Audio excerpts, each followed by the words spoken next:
The number of Americans who have mistakes on their credit reports is staggering. A 60 Minutes report exposed that most people cannot even correct the problems. CBS 2's Christine Sloan follows up.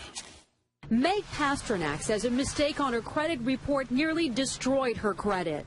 We had to present so much documentation to say this wasn't ours, and then we still had to pay something to get rid of it. Pasternak says it took months to resolve the problem. You feel kind of helpless because they got you under the gun if you need to get a new car or a house or for anything. Pasternak is not alone in her frustration. A new government study finds up to 40 million Americans have mistakes on their credit reports. But an investigation by Steve Croft on 60 Minutes finds most people get nowhere trying to correct an error. Ohio's Attorney General tells Croft that is a clear violation of a federal law. The federal law says that if you believe that there is a mistake, you can go to them and they have an obligation to do a reasonable investigation.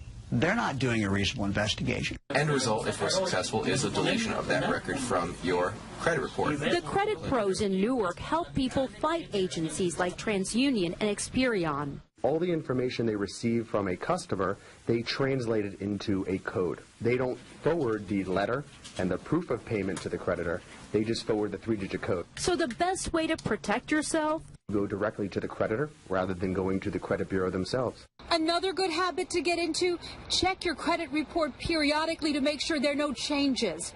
In Clark, New Jersey, Christine Sloan, CBS 2 News. And like 60 Minutes, we were unable to get an actual person at the 3 credit reporting agencies.